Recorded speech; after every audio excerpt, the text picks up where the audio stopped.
It's Wednesday, and we are live from the NFL Combine. Well, not us, exactly. We'll explain. Manchild Show with Boy Green Digital Live starts right now. Let's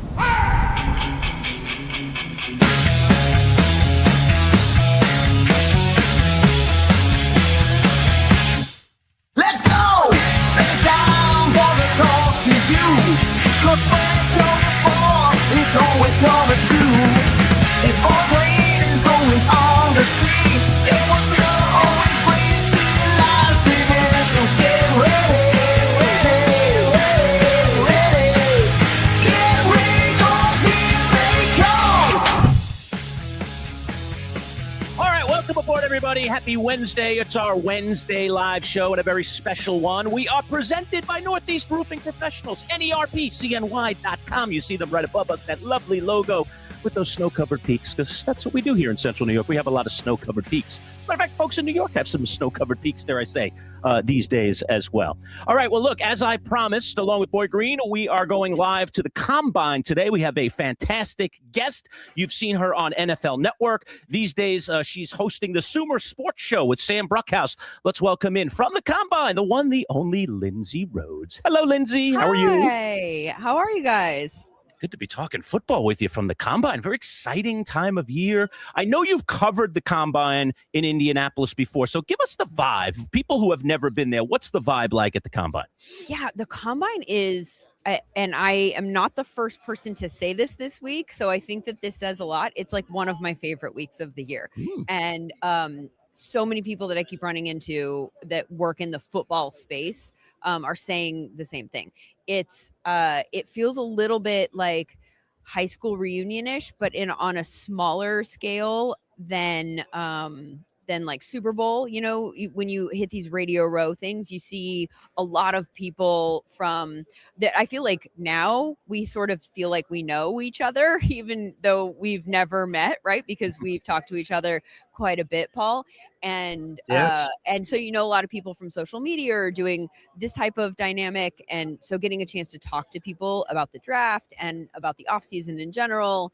And then all of that is even before the drills actually happen, right? Like, but it's funny because Indy is sort of a smaller downtown and it's not really heavily populated. And so it feels like you're walking from your hotel to the convention center to come here, and everyone you run into is recognizable from either a team or NFL media in some way. I've already bumped into a couple of general managers this morning, had quick conversations. They're really casual, by the way. That's the value of coming here, I think.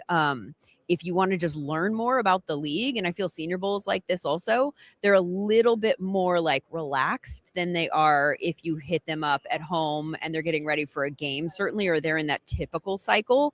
And so you can kind of talk to them about big picture things. Of course, they're all very guarded about like, what is your team going to do at pick 7 or whatever.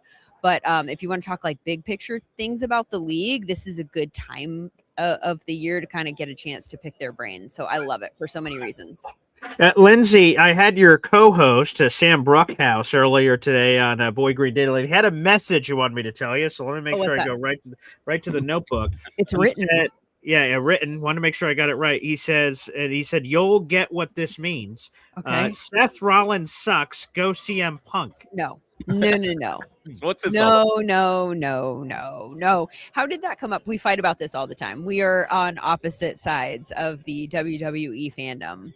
Yeah, And, so it came up easily. We're talking about the evaluation, of course, which we'll get into later. And I said, Big E. yeah, Big E, I'm a big wrestling guy. He said, I'm a big wrestling guy. I'm like, oh, really? And he went into it. He said, and I said, oh, yeah, we're going to have Lindsay on later. Is there something I should tell her? He said, actually, there is. So we got into the whole story. That's exactly what he would have told you to tell me. Yeah, I think Seth Rollins is like, not carrying WWE, but I think it's quite clear right now that he is their premier star. And the fact that he has been hurt, I think, has not been great for WWE events. Mm-hmm. Like, I think they missed him at the Rumble, but that is WWE analysis that you didn't sign up for. So thank you, Sam Bruckhouse, for making sure we got that in for Lindsay Rhodes. You're the best here. Yeah, go ahead, Lurch. Yeah, I was gonna say, we're Jets, Giants, Bills centric here. This show, originates from Central New York and the New York area. So I want to go down those roads first. Let's start with my Giants. So we got a Giants and a Jets fan in the room with you, and then we also cover the Bills. So obviously the Giants ecstatic about their coaching hire, and I know that both Joe Shane and John Harbaugh spoke yesterday. I listened to both press conferences. Interesting dichotomy. In some ways, Harbaugh is still taking these nice, easy softball questions about putting his staff together, and poor Joe Shane is, getting asked about Don Aponte and where he sits in the pecking order and so on and so forth. So give me your take on the present day Giants and their new restructuring here, obviously around their new head coach. I mean, I think I would imagine that Giants fans are, and for good reason, are pretty excited about the opportunity that's ahead in terms of just like Harbaugh has obviously had a long history of working in a very stable environment and contributing to the reasons that environment was stable. He's an interesting head coach, as you guys well know, in that like he's not necessarily like he's not a play caller head coach. He's not like the offensive coordinator guy or the defensive coordinator guy. And so coming from a special teams background, but a million years ago. And so he's sort of like your head coach as just general leader, right? Yeah, CEO, right? They say the CEO head coach. Yeah. There's a much better way of putting that. Exactly. And I think that that's an interesting skill set. And it's so funny because you have all these other coaches that get hired, at this time of year that are getting their first stab at being a coach. And even sometimes somebody who's really successful as a coordinator, and now they're getting their first chance to be a head coach. And the question is like, but can you do the head coaching part? And so I think getting a veteran coach that specifically, I mean, obviously any kind of veteran head coach that's been in the league as long as he has, that answer, but to have somebody who's very specifically a good leader and organizer of all of the different parts of the room, which, Giants have been through some people lately. And I don't know that, and I'm not saying that they did not have that in the past, but I'm saying when you hired those people, you did not know if those were those people. And so it's kind of an interesting way to build from within that I think is different than New York has seen. You could say it, Lindsay. We haven't had that stuff. It's okay. I mean, you're not going to hurt my feelings. I've been following this team. It's been a train wreck, and we could say that it's been a train wreck. Go ahead, BG. Yeah, the Giants have the 5th overall pick, and I hear all the time BPA, best player available. They could get wide receiver, could get Jackson Dart a new toy with Malik Neighbors, and that'd be a lot of fun. Could go Hog Malley maybe with the Giants, get some trench warfare action happening, or go defense, although their defense looks spectacular, so maybe they'll punt on that. Lindsay, what's the right way to go? You're at the NFL Combine. There's a lot of chatter happening out there in the world. What would Lindsay Rhodes do? So here's an umbrella thought just about the class first, because I think that impacts this answer and then every other answer that we would have about any of the New York teams. I don't think it's a particularly good class. And I think it is in some ways talking to people, everybody kind of like tries to find the positive way to spin it. I think that really at the end of the day, this is comparatively speaking, a class that is most devoid of like blue chip, can't miss guys at the top. And I think that, when I'm talking to people here who are evaluators and I'm like, who are your favorite players? Or even just the simplest, who's the best player in this class? Like not the guy who's going to go first or whatever, but like who's the best guy that you are sure is going to be a hit in the league? Getting a lot of different answers, which means that there's less everybody's not on the same page about what the talent is. And I think that there are fewer, like we measure a lot of different things at Sumer with our model and the things that it picks up, but we can, measure every play of every player of every game. And then we can break it down into trait measurements. And so for like a running back, we'll grade on 16 different traits, that kind of stuff. All of this is to say that some of the players that you see at the top, when you pull up their traits, it's not like 10, 9, 8, like, because we grade on a scale of 1 to 10. They're not just popping off the page. Like even the players that we think are probably going to be the best players in this class, they're like, peaking at a lower rate on the scale, which means to me anyway, that if you were like, okay, but put this guy in the class last year or put him in the class 2 years ago, are we having a different conversation about some of those players at the top? Are they like clearly still very good, but like what I've been told is that none of the edge rushers are Abdul Carter, right? So we're not starting there. We might be trying to figure out who's the best one this year, but that's not the from an evaluation standpoint, they're already coming in slotted under people that we're familiar with from years past in a lot of. So does that mean real quick that they're going to show up to meetings and appointments on time if they're not Abdul Carter? Is that what's going to happen, Lindsay? Easy there, mister.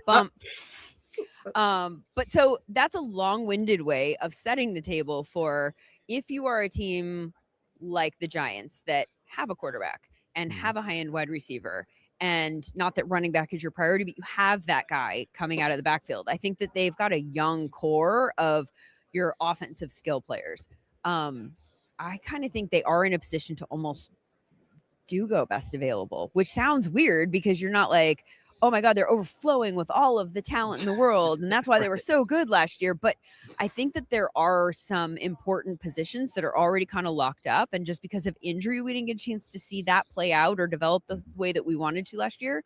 So, you know, if they evaluate an edge, if they maybe offensive tackle, I think Giants fans would probably lose a gasket if they drafted another offensive tackle. Like it's just been, but you're in a position to get another good one. And if you can have a couple of good offensive tackles that are like really high end, that is such a strength for your entire health of your offense.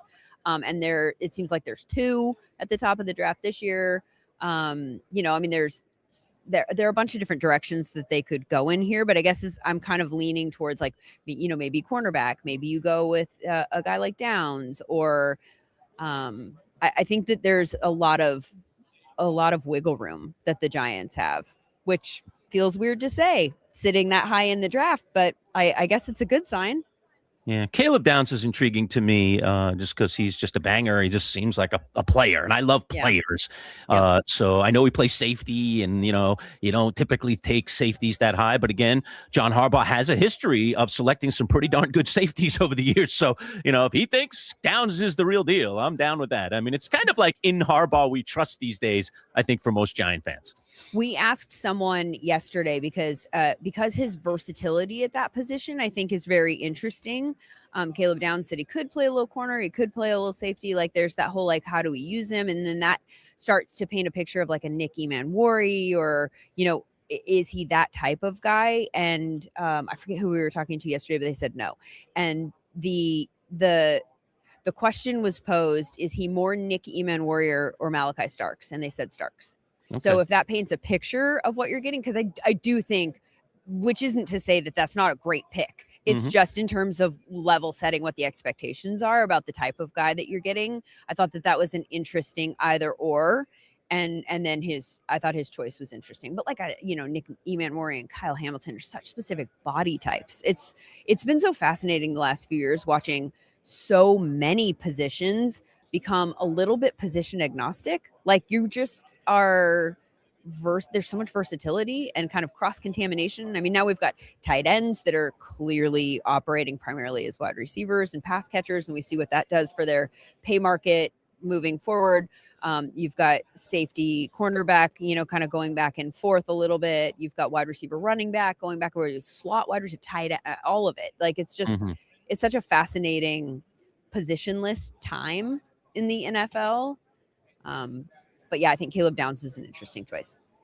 Again, we're speaking with Lindsay Rhodes, host of the Sumer Sports Show, Sam Brockhouse. I mean, they're doing everything, and we'll get into the evaluation before we wrap up the program here. Lindsay, how much of it is a copycat league? Seattle wins the Super Bowl, and you were just talking about Nick Emanwari, so maybe it's a safety thing, or maybe just a defense thing. Defense can still win championships, so maybe all the other teams are like, yeah, we need to start doing that defense thing. That seems to be working, so let's zig. If everyone's zigging, let's keep doing that as opposed to zagging. Do you imagine that sort of influence takes place free agency, draft, and people start putting some more attention on that side of the ball? Well, I think there's no doubt that every team should be studying what Seattle did defensively. I just think that Mike Macdonald has established he's very, very good at what he does there. And so there are certainly lessons to be learned.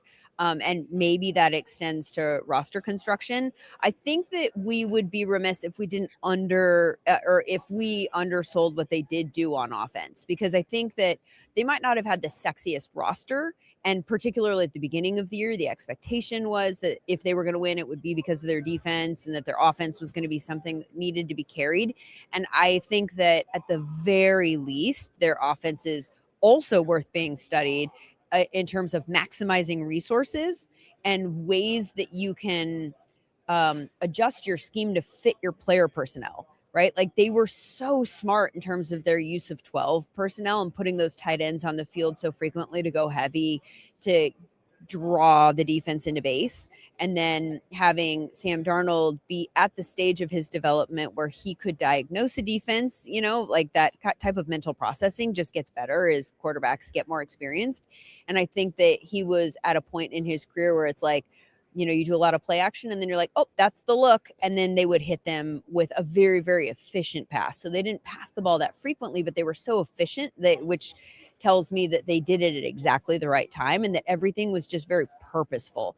And then if you can also get yourself a JSN, good luck doing that. Because he was like 99.9th percentile in our Sumer scores this year at wide receiver compared to all wide receiver seasons since 2016. He and Puka Nacua were like neck and neck the whole year right up to the bitter end as having very, very historically special seasons. And so it looks like they have an incredibly talented player that we didn't know was as talented as he turned out to be this season when we were starting the season.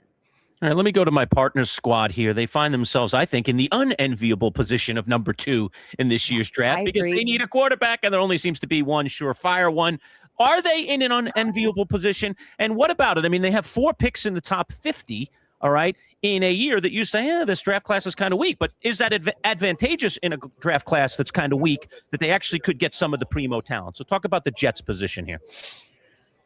Yeah, I think in general, I think it's a bummer of a year to have 2, because I think if you look at like next year, and I mean, I don't want to make it worse. I know. Thank you for shooting straight, Lindsay. We appreciate that. Thank you. Yes. But like for real, of all the years, like you're right there. And I mean, there's not another one. I don't know if there's another quarterback that's going to go in the first round.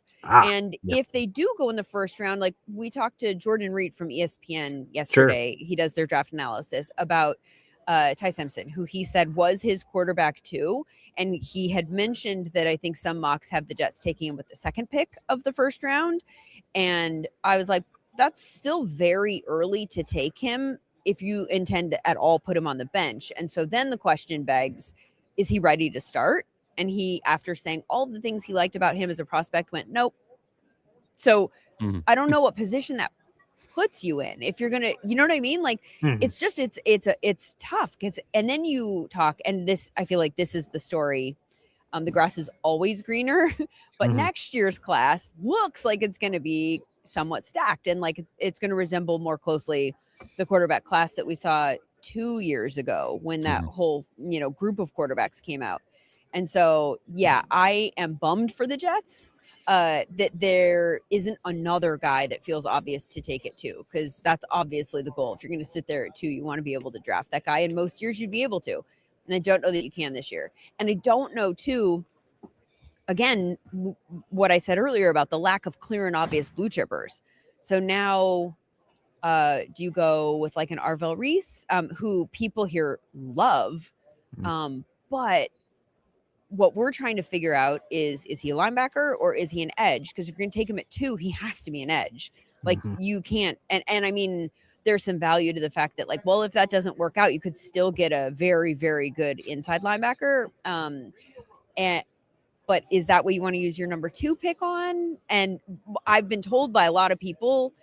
So my fear is that if he's very good at both, what you want him to be is great at one, right? Like, and so is very good at one. If they just have, pick one and put him at edge, is that good enough? I don't know the answer. So I think that's the dilemma that you're in if you're the Jets and you're looking at somebody like him.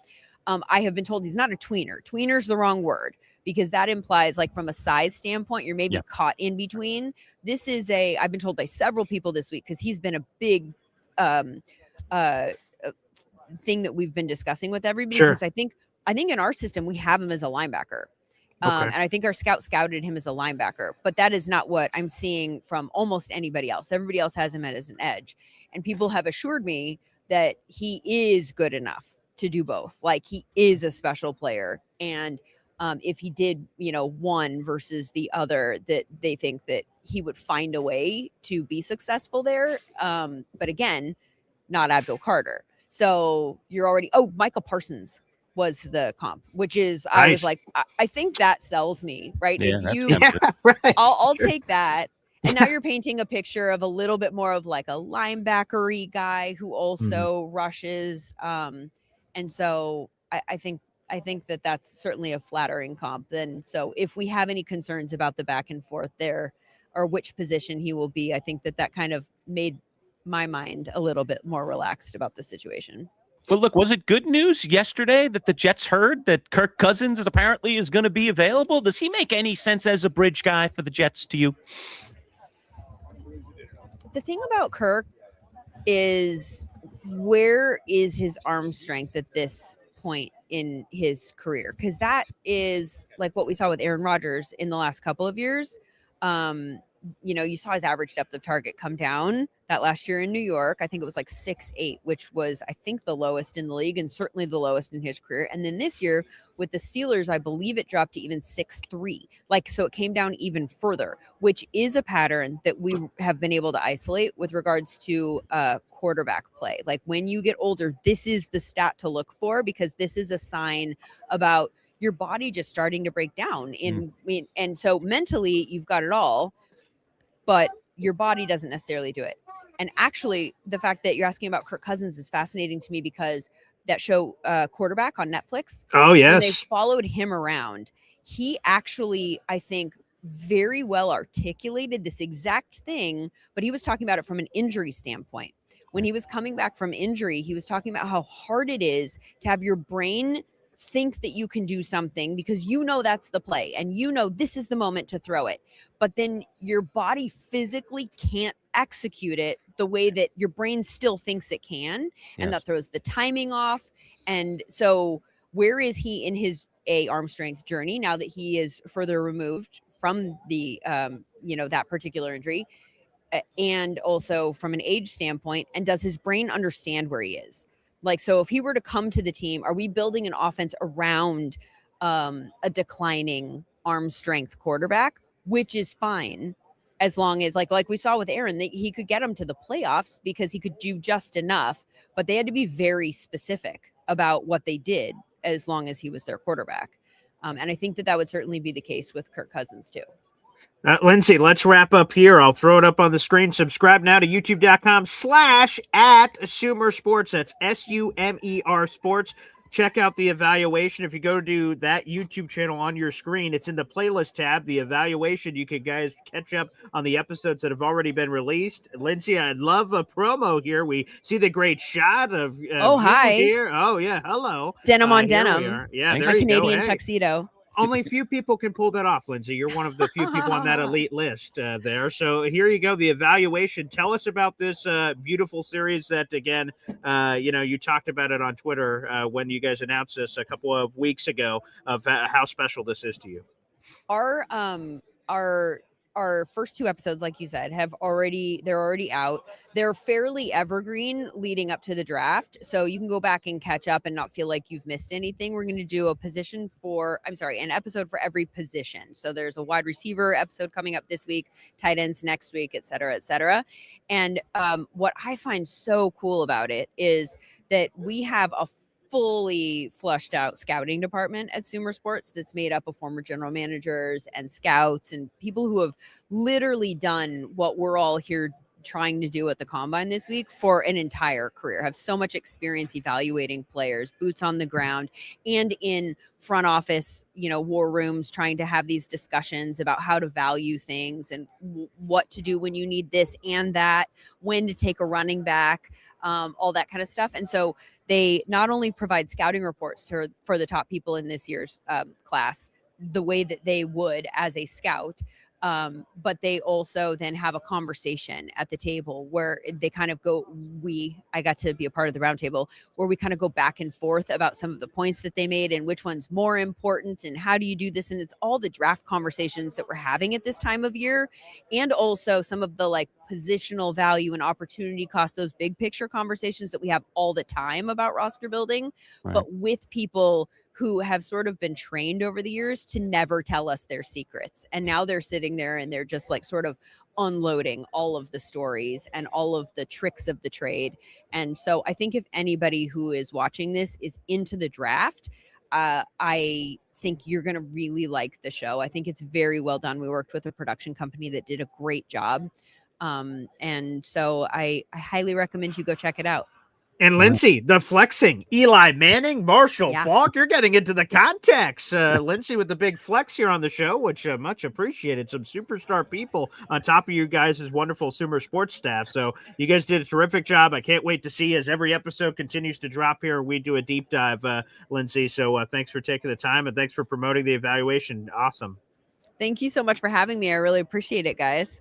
All right. Thank you, Lindsay. All right. Enjoy the combine. Thank you. I will. All right. Yeah, Fantastic. All right. There she is. Lindsay Rhodes giving us some love, talking all things combine. And obviously the combine really, interviews, obviously, and everything underway now. But we're going to get into some action here in the next couple of days. Yes, all real right, quick.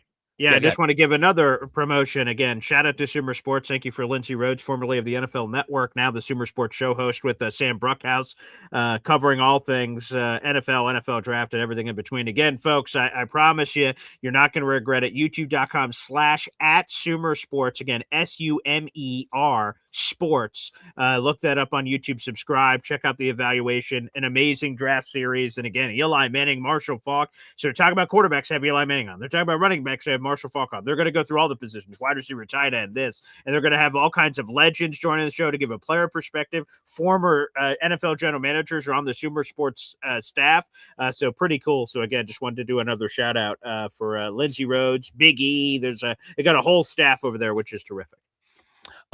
This is the Manchild Show with Boy Green Digital at MC Show Digital here on YouTube. Today's video brought to you by our friends at Sharkies, and we are presented by our friends at Northeast Roofing Professionals. Let's just take a little bit of time, thank our sponsors. We come back. Let's get things rolling, baby. Let's get some new members in the house. You see the little scrolling ticker below? Love for you to become a member to our channel. It's very easy to do, and you can help support us. We thank all of you who have already supported us, all of you who are subscribers. Next step is membership, and we have some really cool things they're going to be putting out for members only that you're going to love. All right, so we'll get into that when we return. We'll talk some more about the upcoming events here in the Underwear Olympics, aka the Combine. What should we be looking out for in the next few days? When are things happening? Boy Green will let us know all about that because he follows this thing like there's no tomorrow. So we'll do that when we return. Stick around. Manchild Show with Boy Green Digital. We continue live right after this. If you plan on throwing a party, whether it's a wedding, clam bake, birthday party, graduation party, a party, company picnic, oh, and did I mention clam bake? Sharkies is your party headquarters with 3 indoor options and a plethora of outdoor options as well. All in a park-like setting with a big stage and over 7,000 square feet of covered pavilion. So rain or shine, we've got you covered. Book your next party now. Go to SharkiesBanquets.com. Sharkies in Liverpool, making parties historic every single year. Finding the right local roofing company can be tricky. You don't want to hire the wrong roofers, or you could end up spending a fortune on repairs. The pros at Northeast Roofing Professionals can ensure your home is protected by a strong and sturdy roof. Locally owned and operated, over 30 years experience, free estimates, and competitively priced. Don't settle for an inexperienced roofing contractor. Turn to Northeast Roofing Professionals. Discounts for military and first responders. Reach out and let them put a sturdy roof over your head. NERPCNY.com. NERPCNY.com. All right, we are back. Manchild Show with Boy Green Digital at MC Show Digital, our handle on YouTube. Boy Green, I've been doing a little work behind the scenes in the last few days. As you know, I've been slowly but surely working on our store, and we will soon have a storefront where you can buy Manchild Show with Boy Green Digital merch. All right, Sure. We'll have some merch items that we're going to be rolling out soon. So we're just in a test phase right now. But as soon as that store is ready to open, we will open it, and it's going to be sooner rather than later. Another thing I've been doing is we've been talking about a lot of things that we kind of need on the air for different things. Yeah. So we were talking the other day, like we've had a lot of shows so far in the 7 months now we've been doing this digital venture where we've just been in the middle of a story. Like, boom, all of a sudden a story breaks in the middle of the show. And, always in the radio days, we had like a little sounder or something that we would play, and then people would know, okay, it's breaking news. It's breaking news. Well, I was thinking about it. We were talking about it on the show earlier this week. All right. So if we have breaking news, in case anything happens, Boy Green, no, we don't. But in case anything happens, at least not that I'm aware of. All right. In case anything happens, if you hear this, take a listen. Ladies and gentlemen, can I please have your attention? I've just been handed an urgent and horrifying news story. And I need all of you to stop what you're doing and listen. All right. So if we have breaking news, you will hear that sound. I think we do, Lurch. Get out. We don't. Really? Yes, we do. Yes. Badshaw has joined the Boy Green Espresso Club, baby. That's what we love to see. Hey, that's the spirit.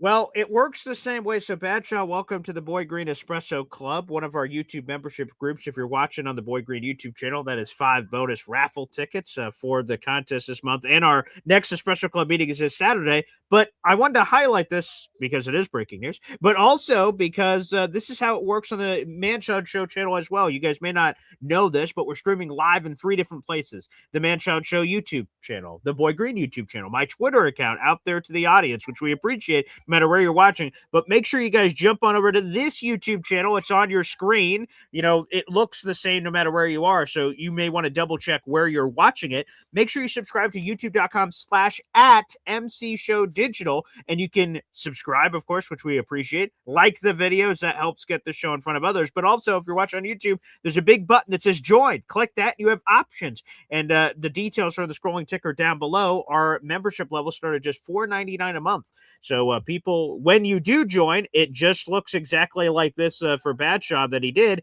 It's highlighted in a special color. You see there's a loyalty badge next to Badshaw's name and all kinds of other perks, which you guys can check out in our YouTube description. So beautiful. Thank you to Badshaw for joining the Army. We'll get some more 12th Manchild love soon, I'm sure.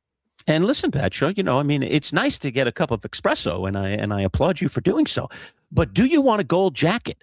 And do you want to play in an exclusive fantasy league with me and Boy Green and right now, Jamie the FedEx guy? Do you want to join that exclusive club? Because to do that, you really got to step up your game, and you got to become a Hall of Fame member right here on the Manchild Show with Boy Green Digital. All right. So we have 3 membership levels, as Boy Green was mentioning. And so whatever level you can contribute at is fantastic. You're going to help support the channel. But you can become a fantasy football member of our upcoming league. And sooner rather than later, Boy Green, I'm going to get that trophy. I'm going to flout that trophy, let people know what they could be sporting if they dare to take center stage against us in fantasy football. Because to be honest with you, Boy Green, I don't give them much of a chance. I really don't. I mean, I don't care who comes into this league and who pays their tariff to get in and say, I want to support the channel at a high level. The fact of the matter is, I hate to say it to you folks, you're competing against the best of the best. We have had a fantasy league called the Champs League for 9 seasons. Okay. 9 seasons. Okay. And one of us has been in the championship game 7 of those 9 seasons. 7 of those 9 seasons. So, if you really want to face the best of the best, then you need to step up your game. That's all I'm telling you. So, as they say, right, Boy Green, bring it on, baby. Bring it on. All right. Anyway, just messing around, people. All right. Well, welcome back, everybody. Time to talk all things NFL, as we always do. The Combine is truly getting underway. I did listen, as I mentioned to Lindsay, to the press conferences yesterday of Joe Shane and of John Harbaugh. So let me give you my quick take on those, Boy Green. First off, Harbaugh, it wasn't really all that different from what we saw essentially in his Giants introduction presser. And what I mean by that is, Harbaugh is still talking along the lines of, what he's trying to do to shape this organization. And sure, there were some specific questions about the coaching staff that he's put together and how he put it together. And maybe there was, dare I say, a little bit of news there. But essentially, I hate to say it this way, but Harbaugh's still in the honeymoon period. The Giants haven't played a singular game. They haven't signed a singular free agent. They haven't had an NFL draft to go through yet, which is obviously coming up sooner rather than later. So there's nothing to measure here. All right. So John Harbaugh, dare I say, is still getting somewhat softball-ish questions, and he answered them very, very well, as he always does. He's so good with the media. Then later in the day, Joe Shane got in front of some microphones as the Giants general manager. And man, did that questioning from the media have a completely different tone. It wasn't like, oh, Joe, what are you doing in the draft? Hey, Joe, how are things going? It was, so Donna Ponte has been hired. What's her role? With John Harbaugh being reporting directly to John Mara, what does that mean for you? I mean, it was like a grilling out there, and Shane was, gritting his teeth and smiling, and he was actually. I don't want to say he was backed into a corner, but I think he is trying to maintain his relevance. So one of his answers to one of the questions. Oh, I heard this. Maybe you heard it was, that he is the general manager of the Giants and his role remains the same. So that was a very interesting quote. Fire back. Basically saying, hey, back off with this. I don't have any power. I'm not doing anything. I don't have any influence thing. I'm still the GM and my role remains the same as it was last year when Brian Daboll was the head coach. Interesting stuff. Is that really true? I don't know. But definitely Joe Shane was battling, dare I say, those demons or whatever you want to call them, though, that narrative that is out there about what is his role in this organization. Is this just going to be a one and done? And Harbaugh at the end of this year is going to say, yeah, there's no real need for Joe Shane. Let's get rid of him. Just make me the GM too, or just get me a guy that I'm more familiar with. It does look like things are going well between the two, but how that will evolve over the course of the season through an NFL draft, through free agency, that is all, as we say, TBD, to be determined. So we'll see where that all goes. I also did take a peek, although I'll leave the expertise up to you, at Darren Muji and, of course, Aaron Glenn. So Harbaugh gets the honeymoon questions. Shane gets the rank and file questions. Aaron Glenn getting a whole different brand of questioning. So how did your head coach handle it? I watched it. I was like, oh, a little bit as he was ducking the arrows and the slings that were coming in his direction. Right. I think it was inverted, right? So you had Giants head coach, whoo, lovely, GM, the opposite, Jets GM, oh, head coach, so it went that way. Hey, the thing I was most curious about when AG stepped up to the podium is what kind of Aaron Glenn are we getting? Because if we rewind a year ago, there was an arrogance, there was a brashness, there was a, hey, I'm AG and I have arrived and I'm going to be doing this and this and this. There was just sort of a commanding presence about him. Like, I know what the hell I'm doing. And I was like, man, after a 3-14 year with a slice of humble pie, how does he, every once in a while, even at the combine, there'd be a question that gets asked and he's like, and I'm not talking about this year, I'm talking about last year. He'd be like, what do you mean by that? Like he'd give the reporters crap, and he'd have a little bit of a cutting edge to him. An edge, an edge. An edge. I think that's a good way to put it. And then we go to this year. I'm like, man, I wonder how he's going to react. And to me, I sensed a very different AG. I thought his tone was very different. I thought when good questions were asked, he said good question, and then explained himself. And he got some very heated questions because the Jets fired their offensive coordinator. They fired their defensive coordinator. They fired most of their staff. And AG a year ago prided himself on his ability to hire a staff. So to completely blow it up a year later, coach, what the hell happened? And him calling plays and Woody Johnson's influence. Like, he got a ton of very tough questions, which that doesn't surprise me from the New York media, and coming off the season he did. And I thought AG had the right tone, whether that was a subconscious thing and he got beaten down with the 3-14 year and his tail was tucked between his legs, or he, chose heading in there, okay, I got to make sure I tone this down and present a very different Aaron Glenn. Whichever the reason was, the result was the proper temperature. We talk about porridge. You were talking about that with your class last night, Lurch, with porridge being the right temperature. I felt like just right. Yeah, 100%. That was just right in terms of the response. And I think the biggest thing for AG was he confirmed that he was calling plays. The Jets did a study on this. They talked about this yesterday. The Jets have their own spot on Radio Row. You just saw Lindsay Rhodes as a Sumer Sports desk. The Jets have their own desk, and EA said that the Jets did an internal study. Eric Allen, the Jets senior reporter, and he said that 25 of the 32 head coaches last season called plays. So they were a head coach and also called plays, either offense or defense. So AG is just simply doing what a lot of other head coaches are doing, and we'll see if he can walk away. But Lurch, I thought the most important quote that came out of Aaron Glenn or Darren Muji was from Darren Muji, and he sent a very clear message to Breece Hall. You're not going anywhere, buddy. We're working on a long-term deal, which has been going on behind the scenes. And if they are unable to reach that long-term deal by Tuesday, March 3rd, which is 6 days away, the Jets will utilize a franchise tag to keep Breece Hall here. So Darren Muji was as clear as he could possibly be.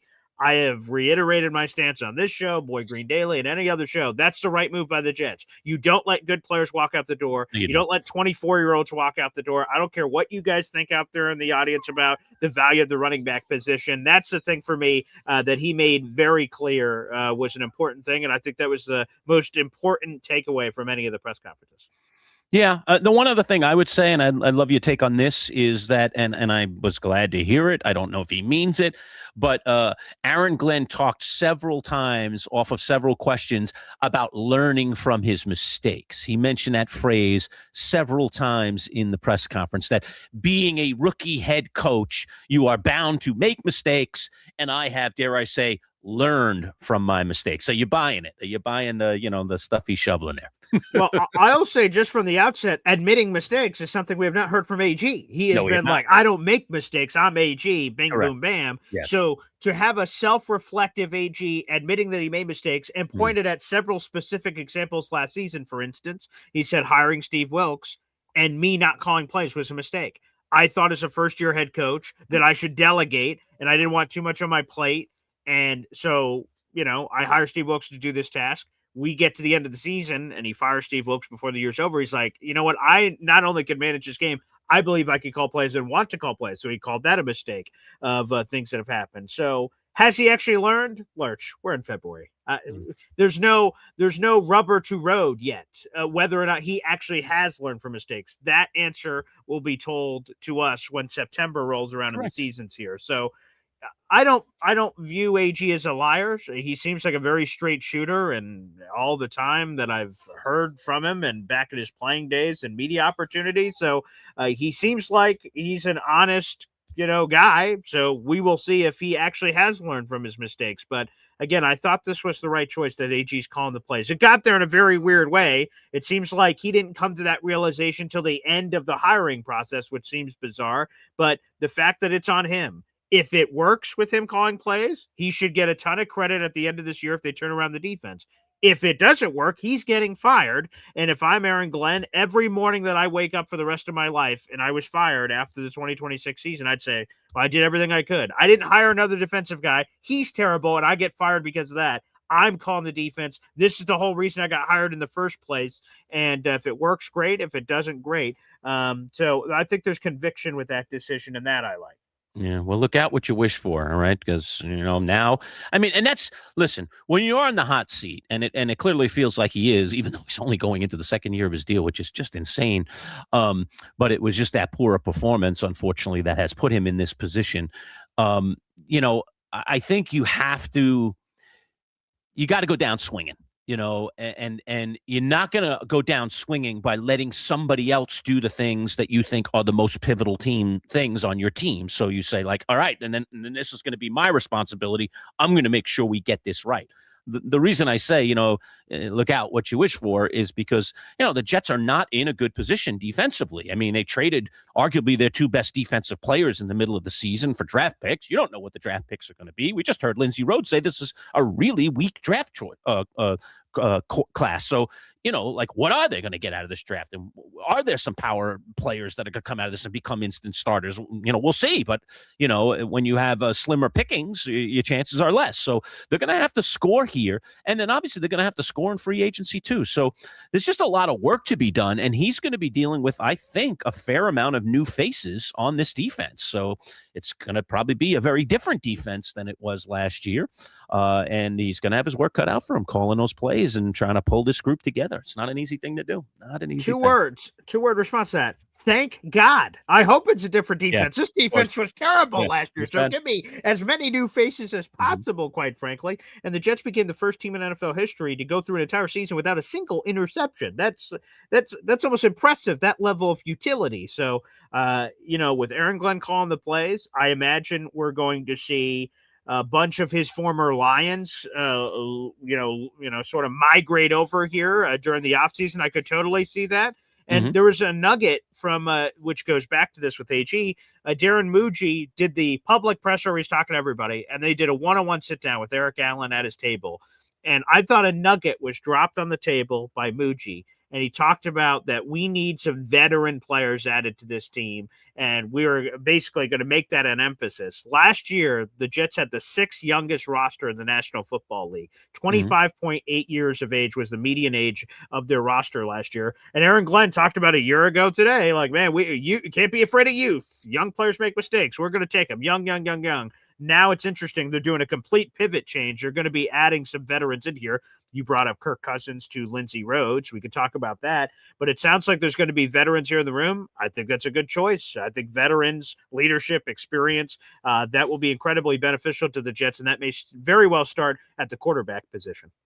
Let's go to Cousins, because that was interesting that dropped yesterday. Essentially, that when the date of the league year, they're gonna drop him, they're gonna cut him, which makes him essentially a full free agent, right? I'm not reading the room here wrong, right? He unrestricted free agent, correct. And so I think she brought up the one concern, if I have one, and that is, has he, because of all the injuries, physically declined to the point where he's not effective? Now, I would argue against that based on what we saw at the very end of last season, but it's a very, very small snapshot, into a very long career for Kirk Cousins, but there was enough there on the bone for me to say, like, okay, here's a guy that you could bring in and will be a stable influence on your offense. And the Jets don't want a guy that's going to be more than a 1 or a 2 year bridge here, because theoretically they've got to go out and try and find their next quarterback. And likely in the draft, if it's not going to, they'll probably take a swing this year at somebody, and it may not pan out at some point. And then if they take a swing this year and it doesn't work out, they'll go full bore next year with all the picks they have to make sure they get one. And it does appear, at least very, very early here, we haven't even played a college football season, that this class of quarterbacks is going to be better. Now, we thought that last year so those things don't always pan out, but there appear to be a few more prospects potentially that could rise towards the top of the draft for next year's class. We'll see. Again, that stuff is all TBD, but within the next 2 drafts, the Jets have to find the quarterback of their future. All right. Yeah. But in the meantime, they need somebody to run the ship. And my argument has been, Kyler Murray's just a little too unstable, just as a person, as a human being, as a football player. I don't know, even though I see great skills in that man when he plays the game of football, he's a very unique specimen. I just don't think the Jets can roll the dice on someone like him. Malik Willis, number one, it's going to cost you a lot of money. And the guy really hasn't proven anything. I mean, he's kind of an athletic freak and has interesting qualities about him, but we saw the same thing with Justin Fields last year. It's like, yeah, he's kind of an athletic freak and there's great qualities about him. And then he stunk up the joint. And I don't know, if Willis, is the right guy. The only thing he does have going for him is he is really, really young, but so is Fields. So I can't even really say that. So, I just think Cousins is a more secure pick if you buy that he's physically okay. All right. And then you have him certainly for this year, and maybe even you can squeeze him for part of the following year or something if you do draft your quarterback and you do that thing that the Giants did last year where you start with a veteran guy and then, you kind of bring the rookie in a little bit into the season and then he becomes your starter by the end of the year. That would probably be the best plan for the Jets, going forward. That whoever their quarterback of the future is, it's a wild card out of this year's draft that doesn't get into the lineup primarily until next year, all right? Or it's somebody they pick very high next year that gets in by probably the middle of next year at some point. That, to me, would be the path. Agree, disagree, and what do you think about Cousins? Yeah, so Kirk Cousins, by the way, is 37. He'll turn 38 before the start of the 2026 season. His birthday is in August. No, not at all. I want to make this incredibly clear. You're bringing up some of the other potential options like Malik Willis. Malik Willis scares me. I'm just going to be candid. He has 6 career starts. That's not 6 career starts this past season. That's not 6 career starts last year. His entire NFL career is all of 6 starts. That is a very limited sample size. And sure, he could be the actual quarterback he displayed. The game that jumps out to me was last year's primetime game. The Green Bay Packers, the Baltimore Ravens, and Malik Willis ran all over the place, over the place, throwing bombs, throwing short passes, intermediate. He looked spectacular.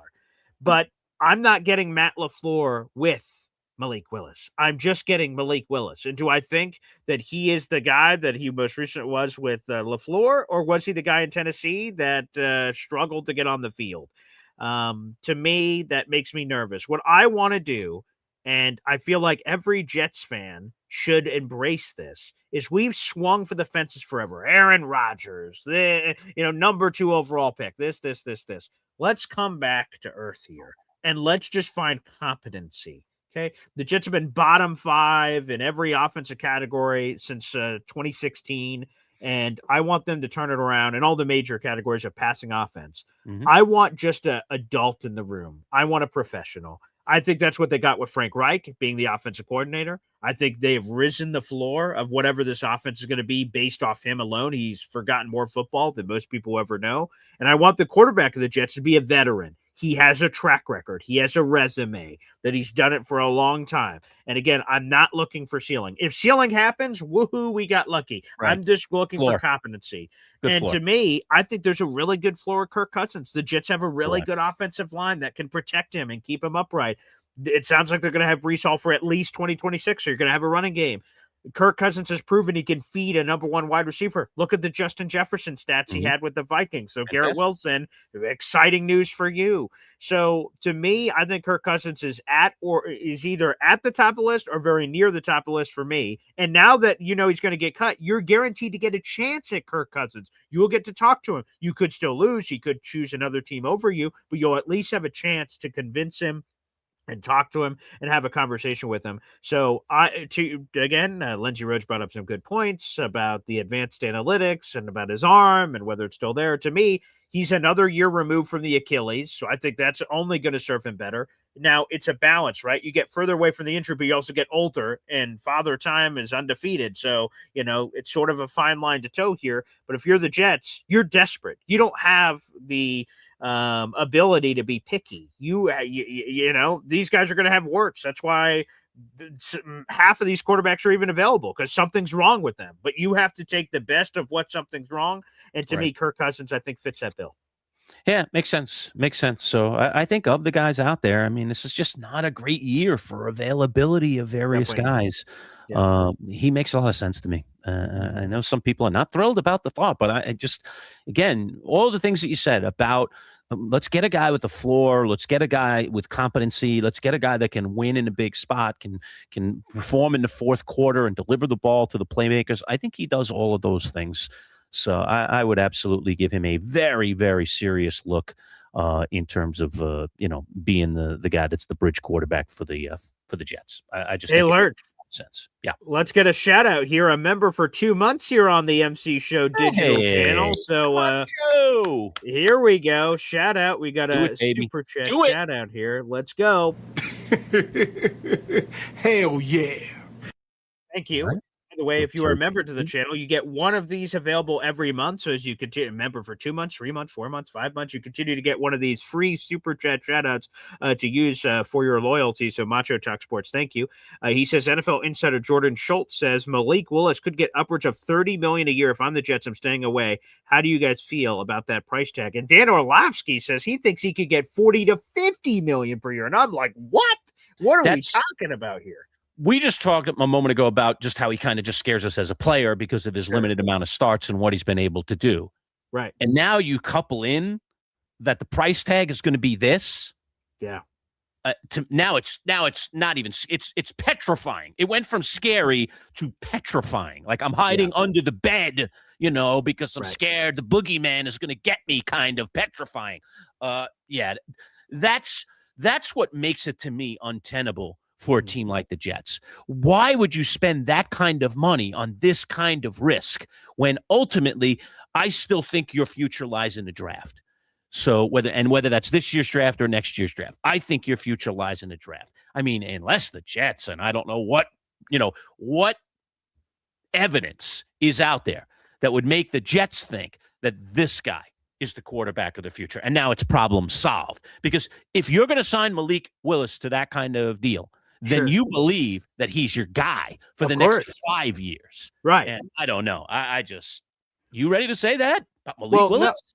Well, Yikes. here was my question to Lindsay. We ran out of time, so we couldn't get to it. But my question would have been this. She was sort of hinting at it with the Jets. You have this balance if you're the Jets. You have 3 first-round picks in 2027. We don't know. The college football season has been played yet, but everyone says that's going to be an amazing class. So, okay, let's say that's true. But we still have a season to play here. And AG is, by perception or reality, is on the hot seat. So AG needs an answer now. Unless he was instructed by Woody Johnson, I don't care what 2026 is, you're 100% back, then he's going to feel an inherent pressure. I imagine that didn't happen. So he's going to feel an inherent pressure to get a quarterback that can help him right now. Malik Willis, putting my bias aside, is perceived to be the best quarterback that's available, who's going to get the most money and all this upside, and supply and demand. Crappy demand is always high, but supply is sometimes low. This year it's low. Ben Solak of ESPN, he joined the Rich Eisen show earlier this week, and he believes that Malik Willis's contract is going to slot basically with what we're saying here. If you look at the highest paid quarterbacks in the NFL, over the cap tracks it. Between quarterback number 19 on the list and quarterback number 20 is Baker Mayfield at 19 and Justin Fields at 20. Baker Mayfield makes $33.3 million per season. Justin Fields makes $20 million per season. So that's a $13.3 million gap. That's the biggest gap in the quarterback pay scale between one to another. Because normally it's $3 or $4 million. Dak makes 60. A couple of these quarterbacks make 56, 55, blah, blah, blah, blah, blah. And you go all the way down. It's all separated by only a little. But there is a sizable gap. Solak believes Willis is going to plug in and become the new 20th highest paid quarterback in football, getting somewhere between $21 million and $32 million per season. And that's a lot of money. But the thing that's interesting is I say and you say, oh, boy, how could you possibly do this? That's nuts. But AG's desperate. So he could say, well, I've got no other choice. I think this guy will give me the best chance to win right now, and I got to push all my chips in, because if I don't and I just wait for 2027, I might not make that pick in 2027. My replacement might make that pick. So that's where you get short-term versus long-term. AG, his motivations may not be in the best interest of the Jets long-term if he thinks he could get fired. So he needs to make immediate adrenaline rush decisions now as opposed to waiting. And that's where you get in some complicated waters. All right. So here's a little fun little exercise. Okay. All right. So Willis is out there. Okay. Yeah. And he's the best prospect of the free agent quarterback class. If you want to buy that. Okay. I'm not sure that I do, but okay. Yeah. I'll take on your premise here, or whatever experts, talking heads are rolling that out. Okay. Sure. Yep. Now let's talk about who needs a quarterback. Okay. Who is in the market for Malik Willis? All right. I'm looking at it right now. All right. Okay. AFC East. The Dolphins? So Dolphins, of course. Okay. Yeah, they're going to move on for Tua. So Dolphins and Jets. Right. All right. And obviously the Jets. Right. All right. AFC North? Browns. And then I think, I don't know. Browns are going to bring in another quarterback. Let's see. Yeah. They had Deshaun Watson. He's back now. That's correct. Okay. Trying to figure out what the heck they're going to do with him, because they're still paying him a boatload. Yeah, right. All right. Yeah. And they've got Shador. All right. They do. And they still have the other kid. Right? Dylan Gabriel. Yeah. It's still Dylan Gabriel. I don't know what to do with him. Not the Browns. Into the Browns. Just two things here. One, Todd Monken came in and Ben Sermon mentioned the Browns as a possibility of, he thinks they're going to be aggressive in the Willis department. I don't know. And there's been whispers about the Browns making a move at quarterback this week. I don't know if it's true. Combine, it's lying season. So we're getting all kinds of things. But Browns are on that list. I don't know how you feel about this, but I think Aaron Rodgers is going back to the Steelers. So I eliminate them. I think if he's come back, he's going to Pittsburgh. Yeah, and I don't think Pittsburgh wants Malik Willis anyway. Okay, so all right. Okay, there you go. So moving past that. Okay. So maybe the Browns, although I'm not buying the Browns. To be honest with you, I'm not buying the Browns. They got too many quarterbacks already. Let's get another 5 guys and figure out who the heck the quarterback is. I mean, my God. Figure out your – never mind. I'm just going to curse. Okay. All right. AFC North. Let's see. We just did AFC North. I'm sorry, AFC South. No. The Colts. Well, they don't have Daniel Jones right now, but we don't know. They're going to sign Daniel Jones. Okay, they're going to continue they're not going to go from Daniel Jones to Malik Willis. Jones looked great. They're going to sign. But his Achilles exploded. I know, but they're going to sign him. They're going to sign him. They're going to stay the course with Daniel Jones. They found something that works. You don't run away from something like that and then go with something completely exotic and different. No way. Right. So I don't think there's anybody in that division. That would have been the only one, but okay. Yep. AFC West. Denver No. Chargers, Chiefs, Raiders. So- Raiders are going to draft one. Everyone else has a quarterback. Let's move right on. Well, Okay. what Yes. again? This is a two-parter here, right? Going back to AFC South, and AFC West. Do you Hmm. believe Daniel Jones is going to be ready week 1? I don't. Probably not. Okay, So probably they're not. going to need someone else there. And then Chiefs, is Patrick Mahomes going to be ready week 1 with the torn ACL? I don't think so. So they're going to need somebody. I'm not saying this Malik Willis, but just to put Yeah. those nuggets out in the universe, that's something to consider. But yes, I would say no one from this group either. Yeah, Mahomes might be ready, but I don't. Okay. Jones maybe not. Okay, but it still won't be a ridiculous amount of time. I don't think. Right. And again, you could have setbacks. I don't know. I'm not a doctor. Yeah. Okay. Now we go over to the NFC. Eagles, Cowboys, Commanders, NFC East? Giants. Yeah, no That's a one in no. NFC East. Okay, NFC North: Bears, Packers, Vikings, Lions. I mean, some Vikings, might maybe. argue the Vikings, but it just seems like the Vikings are going to stay the course with But McCarthy JJ and stunk. figure out their I backup don't know, situation, and they still apparently believe in this guy. I'd even though put Vikings on the failed. list. I'd put them on the list. All right, and not on my list, but all right, go ahead, squeak them on your list. We'll Okay. agree to disagree there. Okay. Panthers. No, they Yeah. got Bryce Young, so they're good. Yeah, he's still under Falcons may need contract, someone. right? Penix is hurt, so he's not going to be ready for the start of the year. And oh my goodness, has that new regime been giving absolutely lukewarm endorsements of Michael Yeah. Penix? They've said comments, Mm. and then it went viral, and then they've tried to come back out and clarify comments. That's a little messy. So All right, the why don't throw Falcons the are in Falcons some on your list. conversation. I don't. I think I think Penix is their future right now until they figure out whether he is or he isn't. So you're not Okay. going to go sign a $30-something million guy to a 4-year deal when you got Michael Penix sitting there. I don't know. Okay.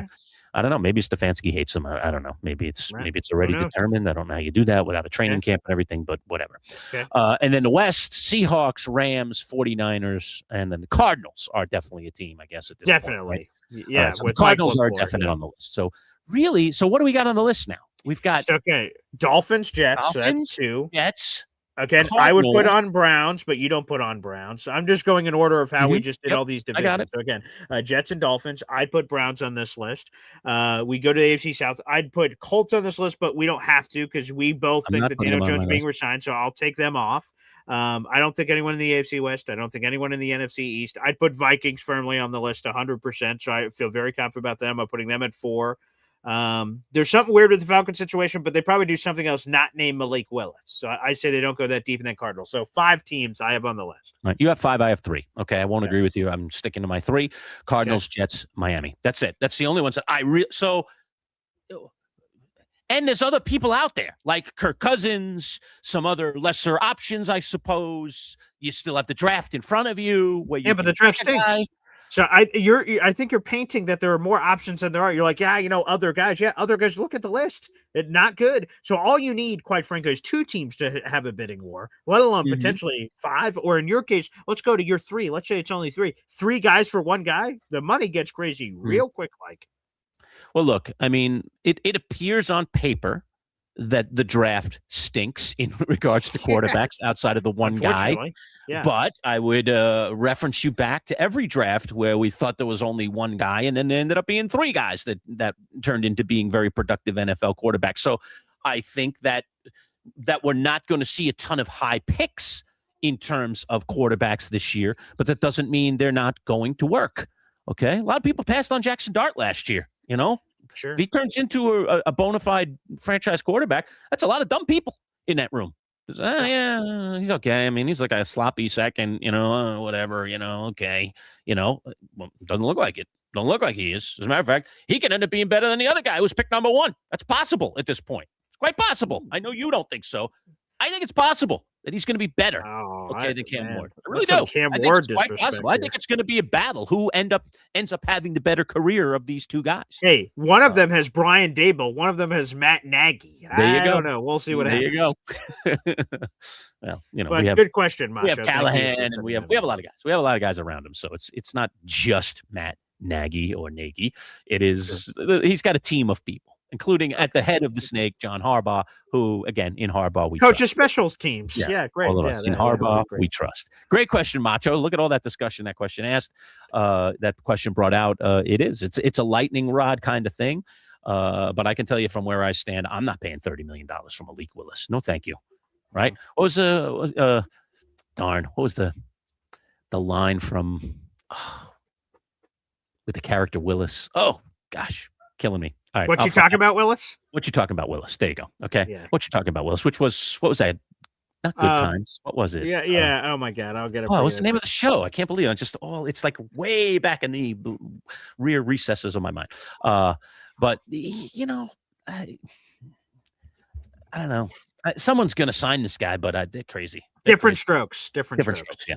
Yes. So 30 something million, 30 million for Malik Willis. I don't want to do it. I want to make that clear. Jets guy here quarterback. does not want to do it. But you know what? I don't know how you feel, Lurk, when this happens, but here's for me. I am very clear I don't want Malik Willis. But if the Jets sign Malik Willis, I have no other choice. I embrace it and say, all right, I hope he does the best he possibly can.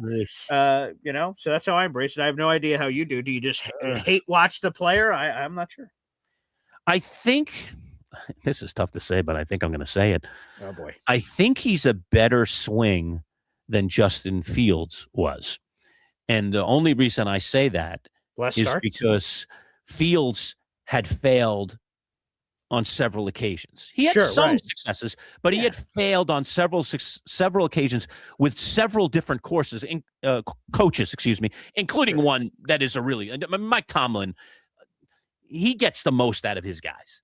And, and they were fine. I mean, he won. Oh, wait. Did he fail with Pittsburgh? That's too much. I think you have to say he failed with Pittsburgh because they didn't stick with him when it mattered. I mean, they let him quarterback half the season, and they were like, all right, you got us here, bud. We don't need you anymore. We're jumping to the other guy, right? Yeah. I don't know. No, I know wins and losses. He didn't fail in Pittsburgh.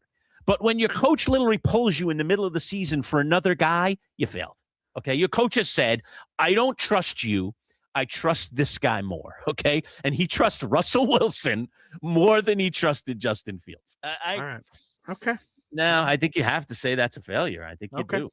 I mean, the whole thing was a failure because. But I mean, the truth is, again, the thing I'm nitpicking, I suppose, but yes, he failed in multiple spots, and it's an intriguing thing, right? Justin Fields had 25 starts or something, and whatever he had, a lot of starts. Malik, it's unknown. It's a mystery box. It could be anything. It could be terrible. It could be great. So no, I would agree that's a better swing, and probably why it's more expensive, I suppose. Yeah, but it's marginal how much better a swing it is.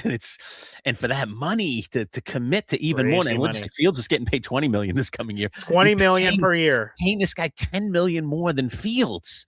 Yeah, for a roll of the dice, and likely. And let's be honest, turned into a starting quarterback. He's been essentially a backup guy. Right. He's gotten some experience, but now, And think about this, right? So we're talking about 30 million. This probably isn't a 1-year deal either. So it's probably at least a 2-year deal, maybe a 3-year deal. And so you're talking about buco bucks stretched over a period of time. Yeah, it's a big risk, but obviously someone's going to, dip their toes in the waters. Those of the teams. So, okay, you said the 3 teams on the list are Jets, Cardinals, and who? Who's the third one you're okay with? The Dolphins?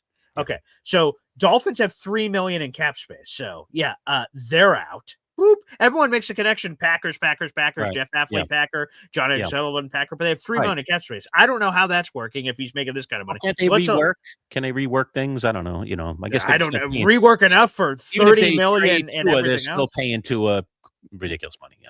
Right. So to me, there is some you could do with a cap and do backflips, but if you only have $3 million cap space now, and you'd have to pay Malik, let's call it 30. You still have to pay your draft. That's $5 to $7 million. Yeah. And then you have to sign everybody else. It seems complicated. Yeah. So let's put them in a bucket aside. Then you're down to the Jets and the Cardinals on your list. Mm-hmm. Cardinals have $39 million in cap space. Jets have $79 million. So if the Jets really want him, they could outbid anyone for him technically. But again, as we know, it takes 2 to tango. Just because I offer the most money to Malik Willis doesn't mean he has to come to the Jets. He can say, thanks. I'll take less to go somewhere else. So it'll be fascinating for sure. And plus you as a guy that's, that roots for a team that essentially has so many needs. And I know obviously the number one need is always quarterback. It's always quarterback. Of course it is. But, you're going to take, $30+ million of that for several years and roll the dice on this guy. I just think it's too great. Here's the brighter future. It may not make for a pleasant present. Okay. That's a nice rhyme. All right. Very nice. Here's the brighter future. Okay. Don't waste your $30 million on a roll of a dice and now have to be Yeah. committed for several years to that roll of the dice. Instead, don't take that $30 million, invest it in other things.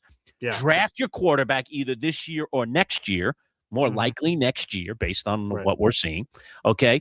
And in the meantime, then now you've already put some other theoretically good young pieces, even when you're searching free agency, because they're going to have to spend a pretty fair amount of money in free agency this year.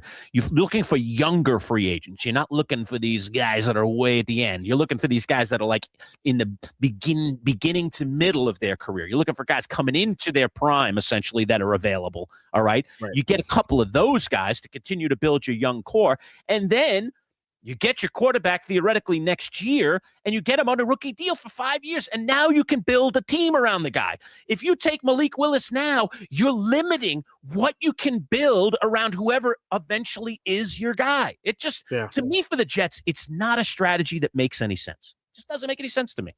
Yeah, again, if it was up to me, I would not be doing it. So, we'll see. Like I said, if the Jets do it, I have no other choice but to hope it all works out. Yeah. Don't do it, man. Don't do it. It's bad. Yeah. It's bad business, man. Don't do it. Don't do it. I'll keep that in mind. All right. A couple more things I had on my list before we get out of here today. Sure, yeah. And by the way, at MC Show Digital is our handle here on YouTube. Again, if you're not already a subscriber, we would love for you to subscribe to the channel. All you have to do is go to that link right there, youtube.com/at MC Show Digital, and pop subscribe. We are trying to grow our community and have been moving along very, very nicely. Thank every one of you who's in the room right now already is a subscriber. But if you're not, my question is, well, why aren't you, man? What are you doing here then, man? Come on, join up, be part of the party. All right. And if you're already a subscriber, again, you see the scrolling ticker below where you can now become a member and actually support the channel and try and provide some resources for us to be able to bring you bigger and better stuff as the time goes on here. So if you can spare a little bit, we would love for you to become a member to our channel as well. And I'm going to do some more giveaways for memberships here in the upcoming week, Boy Green. So I'm been going through my little stash of finding some interesting items here for people to tantalize them to join the army, our growing army. Yes. We are just 24 subscribers away from 700, which is crazy. Awesome. So it's been great growth, very appreciative. There, but yeah, 24 subscribers away. So keep the army coming, folks. So Tyler Linderbaum, I wanted to talk about him for a minute. I've been doing a lot of reading on this young man. I didn't realize how young he is. I thought he was like a guy approaching 30. No, he's a guy like approaching 25. I mean, this is a young man. Yeah. John Harbaugh actually drafted him. Okay. Yeah, right. So he has very intimate connection with this guy. The price tag is the worrisome thing. But the Giants, we keep talking about this offensive line of the Giants and how they need to, stabilize it, make it solid, so on and so forth. You've got Andrew Thomas. We know he's rock solid. Yep. Schmidt, to me, just hasn't worked out. I know he's still a young guy and giving up on a guy after just 3 years.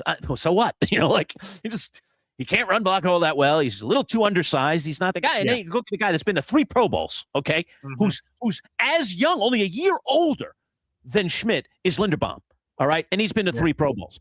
Like, that's the guy I want. If I were the Giants, I would pay for him. I would go get him. I know it's going to be costly, but who cares? I've been trying to rebuild this offensive line forever. If I'm going to spend some money somewhere, let's spend some money on protecting Jackson Dart. So I'm big on Tyler Linderbaum these days, and I hope that the John Harbaugh connection brings him to New York. Yeah, by the way, real quick, number one Austrian Jets fan just gifted an MC Show Digital membership, baby. Hell yeah. See, Austrian on his own is bringing people into the club. Thank you, Austrian. Thank you. But that Get a taste, Austrian. They'll see how great membership can be. How great it can be. It's true. Yeah, I'm gonna do that some kid really to it just received that membership. So thank you, number one Austrian Jets fan. So we've only had memberships like less than a month or around a month, right? For sure. I think we're going into our second month of membership. I'm going to start doing some really cool things for members. Cool. Okay. You and I were talking about this a little bit off air during the week, but I'm going to start doing some like really unique, interesting content, short form stuff for members only. All right. Okay. So for any of you that are already a member, this is coming your way. Get ready. Okay. The Manchild can be I can be very philosophical, dare I say. I have some life lessons I'd love to share with people. I've got some great interesting nuggets and stories from over the years. So I'm going to start sharing that out with members only very, very soon, Boy Green. So I'll be talking about that a little bit on the show, and then some of those members, give some feedback on some of the stuff that I'm going to be putting out. But I'm getting ready to put down some stuff for members only. And again, there you see it. Boy Green is throwing up the member placard there. So 3 levels of membership. Again, if you want to go all the way up to Hall of Famer, like Jamie the FedEx guy, a.k.a. Jamie O'Hara. I saw him in the comments this morning asking Bears questions. Then by all means, you can do that and become part of our fantasy football team and become a league member where you'll play against me and Boy Green in fantasy football this fall. Once we get to 10 Hall of Fame members, it'll be me, Boy Green, and 10 members of the Hall of Fame will start an exclusive digital-only fantasy football league that will include a WWE-style championship belt for the winner. Fantastic. So we're going to get that for this league. It's going to be a lot of fun to do that. But you can, again, jump on board at any level that you can afford and help support the channel. It really, really means a lot to us that you do that. So please, if you can, we would love for you to become part of our little growing family. All right. So you want to see him as a Giant or not? Well, I know you don't. You don't want to see him as a Giant. You probably want to see him as a Jet. You don't need a center, do you? You don't need a center. We do. But first off, let's start here. Offensive line. Move on. You got other needs, man. Leave my center alone. Your center. Do you even have a couch in that room? Are you going to be penny pinching? Because do you know how much cap space the New York Giants have? We've been maneuvering the last few days. You haven't been paying attention to my team. We've been maneuvering. We're renegotiating some contracts. This is the current NFL stuff going on. So maybe I'm not paying attention, but this current NFL cap space here says they have $5.1 million. We're making moves, baby. We're making moves. Sure. We're fine. Did you hear how much Tyler Linderbaum is going to go for? Have you heard? Yeah, I've been hearing some numbers. Yeah, it's a lot. I've got a number for you based on the latest from NFL insider Jordan Schultz. Lay it on me. Tyler Linderbaum is expected to get a deal worth at least $22 million per season. Now, let me just sort of paint the brush here so people can understand. The highest paid center in football right now is Creed Humphrey. He makes $18 million per year. So let's put that in a car and spin it for a second. Tyler Linderbaum is expected to get $4 million more per year than the highest paid player at his position. So this is going to be set aside for a very elite few teams that can afford that kind of capital here for Tyler Linderbaum. Again, if I'm the Jets, I'd pay for it. They have Josh Myers, who's a fine center, but they could do better. And Tyler Linderbaum is 25. He'll turn 26 before the start of next season. You mentioned he's been to 3 Pro Bowls in 4 years. And here's the thing I love when I hear these stats. Of the amount of games played, in 4 years, he's missed 2 games. That's available. He's available. When he's available, he's amazing, which is available all the time. He's been an elite player, one of the best centers in football. Yet if you're a team, there's all kinds of warts on free agents when they come out. This guy's too old. This guy's injured. This guy's this.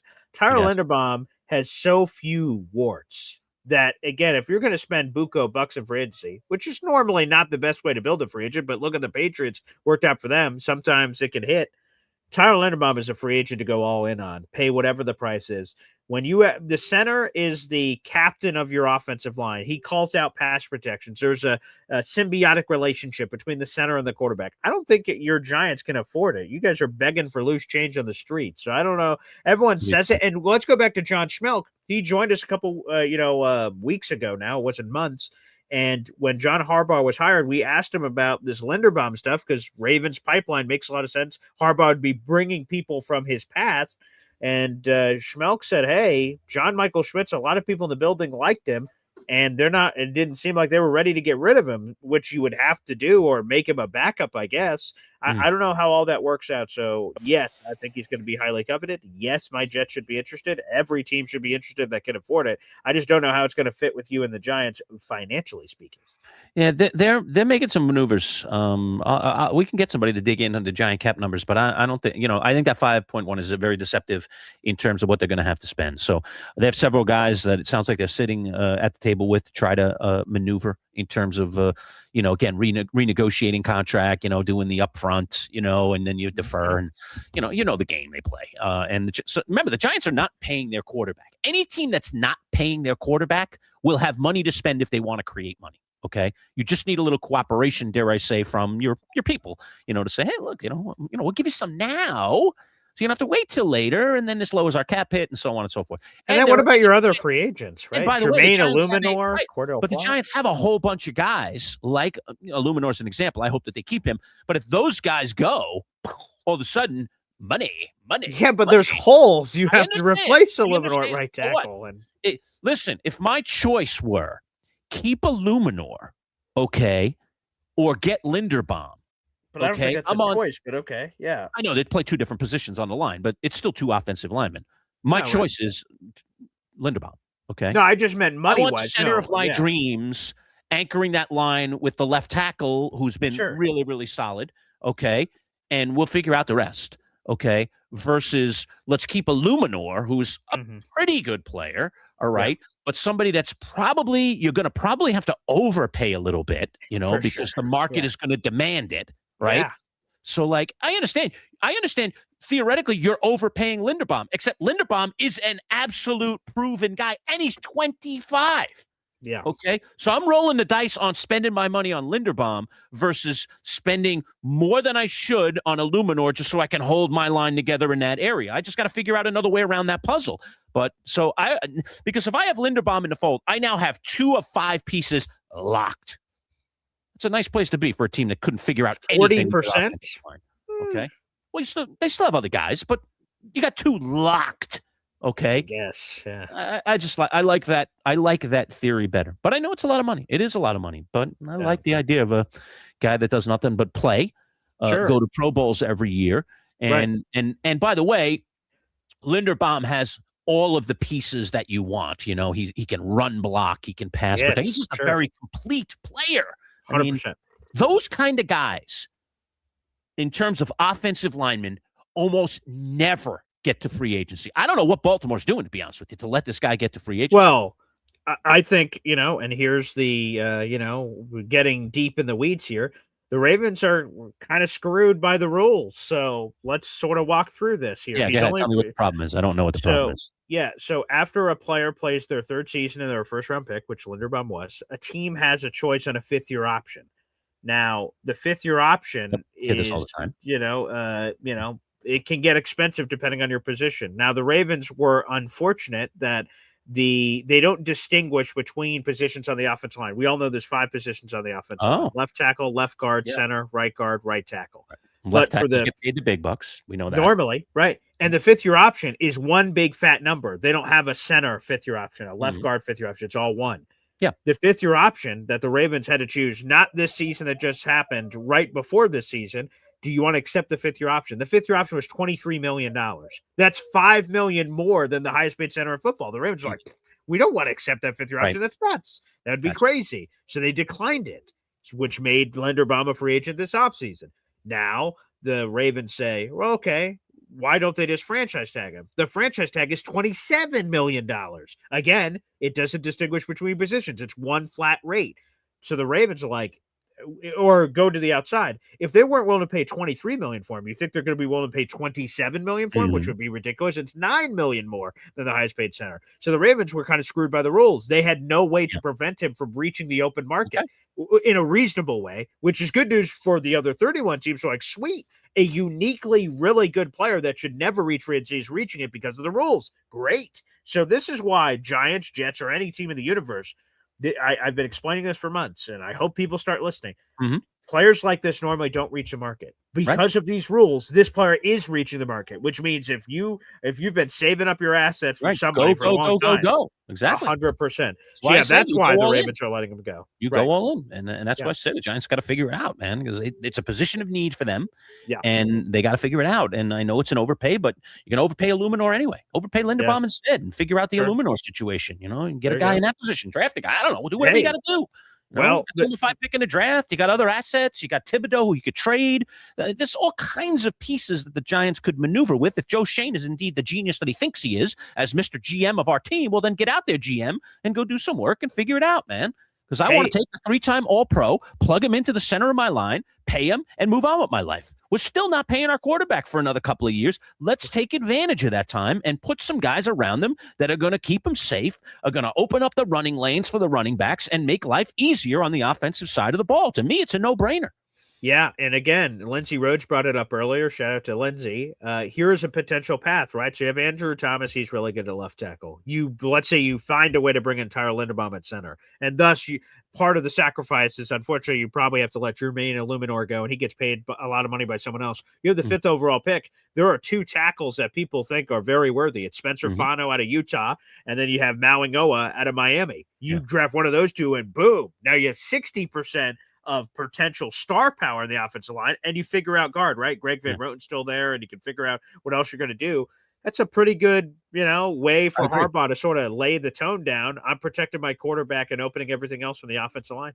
And maybe that's what they end up doing. It is. The offensive linemen are the boring picks. Like, it's just hard to get excited about an offensive lineman. Although for years I was like, just pick offensive lineman. Eat your and veggies. then they did. My dopey team did, and they chose unwisely. Other than basically one guy, they just keep missing. Eric Flowers, Evan Neal, first round picks, second round picks. I mean, third round picks. I mean, top of the draft, top 10 stuff, picks. Miss. The miss of Evan Neal is really costing the Giants. It's just really costing them very, very badly that they missed on him. That was just a bad draft pick, and I mean, everybody thought it was a good pick. Everybody thought it was a very high floor guy. Maybe he'll be great, but if he's not great, he's going to be rock solid. And he was anything but that. He's been a complete and utter disaster. Terrible. So yeah, I get it, but I don't know. I just want to spend in that area and take care of the quarterback's most important asset, and that is protection. We're all worried about Jackson Dart because he puts himself in harm's way. Well, what's a better way? Let him stay in the pocket. So we got a bunch of hog mollies around them that are going to keep people away from him. And he's not going to be forced to take off all the time because the pocket is collapsing, which has been a regular occurrence with the New York Football Giants for the last 10 years. Gosh. Oof. Yeah. Mm-hmm. So anyway, okay. So, Giants are going to get Linderbaum. That's all I say. Okay. We'll see. We'll figure out the money thing. We'll move around some buco bucks. Here's what. I can't wait for that YouTube short, Lurch, because that's what we'll try to do for fans that are subscribers to this show or the Boy Green channel. Either way, when big moves happen, we will give you instant reactions, our thoughts on Giant free agents, Jet free agents, draft, of course. We will have you covered from pillar to post on that. So, hey. Yeah, we'll be ready. So I'm looking forward to that YouTube short of you going nuts running around your house with Tyler Linderbaum. That'll be great. Okay. All right. Yeah. I'll be jumping up and down. As a matter of fact, here we got a comment on it. Supposedly Joe Blewett called the Evan Neal pick prior to the draft. So I'm assuming he called that he was going to be a bust. It is weird that Joe Blewett is a analyst. He's a film junkie for JetsXFactor.com. So it's funny that his last name happens to be Blewett. Joe Blewett could have called the Blewett of Evan Neal. Yeah, that's very possible. So yeah. Okay. Well, appreciate that. Hey, listen, that part of being a draft analyst, as Joe Blewett and a lot of guys out there, I mean, the fact of the matter is you're going to hit and you're going to miss. Of course. And so, you hope that you hit more than you miss. That's number one. Of course. Right, yeah. But you can always go back and say, I told you that guy was going to be a bust. Because you're going to get asked, so who are the busts? And you're going to have to throw some names out there. And then you hope that those are the names that hit. And then if you get them right, you're like, yeah, I'm a hero. But I don't know. I just don't buy it. I just don't buy it at all. You know what you had mentioned before, that whole situation with the Ravens and why Linderbaum has gotten free. And you know what that makes me think of? What's that? It's a very, very a different reason, but a similar perspective. Okay. So the Knicks had a wonderful center in Isaiah Hartenstein. Okay. Yeah. The New York fans loved him. Yes. All right. The coaches loved him. He provided offensive rebounding and passing and was just a great, great player. Him and Mitchell Robinson together were just this beautiful pair that the Knicks, for a season, dare I say, found great harmony. Wow. Look at this harmony. And the Knicks did not want to let him go. They loved Isaiah Hartenstein. He was a vagabond, and then he came to the Knicks and he became a guy. That's not the guy you want to let go. But the stupid rules in the NBA with the aprons and the cap and what you can, if you sign a guy at this, then a year later, you're only allowed to offer that. And basically the Knicks were completely and utterly handcuffed that they could not pay him what they would have been willing to pay him to keep him. And therefore, he ends up on Oklahoma City and is now part of what looks like a dynasty there in Oklahoma City. Good for him. Bad for the Knicks. And then the Knicks, of course, they make the trade for Karl Anthony Towns. And now the whole team has changed. And the whole future of the Knicks has changed because of a dopey, idiotic rule. And this is the same thing that in a lot of ways the Ravens are facing in a different way, where they have to pay an exorbitant amount of money for a center, which nobody really wants to do, even more than the market is likely to bear in order to keep him, and they're not going to do it. I mean, it's smart money management, but it sucks from a player personnel standpoint, just like it sucked for the Knicks a few years ago when they had to let Hartenstein walk and go play for another good team. It's horrific. Every time we face them, I'm like, what is happening? Why is that guy playing in someone else's uniform? We are the ones. We figured it out with him. We gave him his future. Look at him. He's enjoying it somewhere else. Ugh. Yeah. Disgusting. Good. Which, again, sometimes the rules can get you. I'm sure the Ravens aren't very pleased with this. There's nothing they can do. Their hands are tied behind their back. Apparently, Ravens general manager Eric DeCosta went up to the podium and said, we have offered, and it's always funny when teams do this, but Jerry Jones has done this before. So you come up and said, well, we gave him a market-setting offer. Now, they're not spilling out the details of that offer, what part of it is market-setting and all these other things, but it's to put the pressure on the player. Like, you're speaking to the fans. Hey, whoa, we offered Linderbaum a contract. He's the one who's being a selfish jerk and not answering us. That's on him. But we did this. It's great positioning here from these general managers. But, the Ravens said they do that. But again, if I am Tyler Linderbaum, even if I want to go back to the Ravens, it behooves me to reach the open market because I'm going to get the best price. I'm going to hear the truth. What the Ravens are telling me, whispering in my ear right now on February 25th, to what all the teams tell me in 2 weeks from now, I'm going to know the truth, and I could get the best possible offer. And again, even if he wants to go back, that makes sense to do. And it sounds like Linderbaum's agent has been blowing off the Ravens, which, hey, man, get to the open market. Let's see what happens. And by the way, Austrian, who gifted a membership a little while ago, did you mention who that membership went to? I'd love for you to. I did. You did. Okay, yeah, that kid to it. Yes. Okay, fantastic. All right, good. Okay, listen, we had a busy day today, for sure. Beyond this show, tonight we break it open. Dorsey, it's like a champagne cork. Pop the cork. Survivor 50, season 50. That is 25-ish years of Survivor, because they basically put out 2 a year, is beginning. It is returning players. The season is called In the Hands of the Fans, as you see there on the logo. And Boy Green and I, who have been covering Survivor going way back in our radio days, some like 8 or 9 years now, and have been joined basically over that entire time by Brett LaBelle, who spent time on the island himself, a lot of time on the island. He finished in the top 4 in the Millennials versus Gen X season. You can get what season that was if you want. Season 33. 33? Okay, 33. Yeah. So that's 17 seasons ago. Crazy. All right. But Brett is our third co-host. Now, Brett actually has a commitment tonight, so he's going to miss our first episode. But he'll be with us all season long outside of tonight. And tonight, after the show, it is a 3-hour Salve tonight, a 3-hour opening episode. We will do our recap show. So we will come live just like we are right now, talking all things Survivor. We'll throw up the tiki torches. All right, Boy Green can show you our little tiki torch template if you've never seen it. Sure. It's pretty cool. We'll do that in just a second. And you can check that out. All right. But we got a little vibe. All right.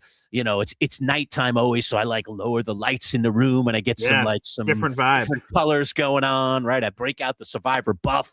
Boy Green's usually got it wrapped on his head or somewhere on his body. He's got a buff on him. I do. I got to get my season 50 buff. I saw they now I got to do that. Officially on sale, so I guess I got to go get my 50 buff. I've still. They're on sale. Yeah, they're on sale. You can get them at Paramount, the Paramount shop, which is the CBS. Is there like a discount code or something? Yeah, no discount codes. You didn't mean on sale like they're on a sale. You mean they're no. Sale. Yeah, they're just for sale. Yeah, I was like, wow, that's weird. They're doing it on sale right at the beginning. Yeah. I see. No discount. Wait till the middle of the season. You probably can get them on a good discount. But if you want to get it at the beginning of the season, you're paying full $1. They're not crazy expensive, the buffs, but they're pretty cool.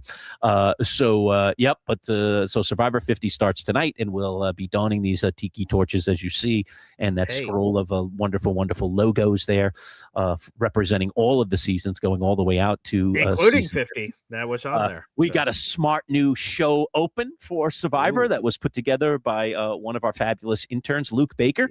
So that will debut tonight. We got our own little Survivor theme song that we found that we're going to be using for our shows as well. So a nice unveiling We will hit the airways around 11-ish tonight. Okay, Yeah. so the episode Shortly goes to 11, after. so just a couple of minutes after 11. And you want to tell people who is joining us in lieu of Brett LaBelle tonight? Why don't you tell them about who's joining us tonight? I will, and I'll throw this back up. So if you guys see this on our YouTube channel, it's also on my YouTube channel. It's in the live section. The episode's quote unquote live, but as you can see in the bottom left hand corner, it's live in insert amount of hours because 10 hours ish is when we're going to be going live tonight. It will be Steven from Survivor Quotes X. If you are a Survivor fan, he is a huge person in the community on Twitter, Instagram, Facebook. You can find him in a lot of different places. So he's got a massive Survivor community. For folks who don't know, I've applied to get on the show. Hell, I've applied to get on seasons 51 and 52. So there is a current audition tape that's out there in the universe that has been submitted. I've been wanting to get on the show forever. I know most of the time on these channels, both me and Lurch, we talk sports. My channel, it's all Jets. So this is very unique.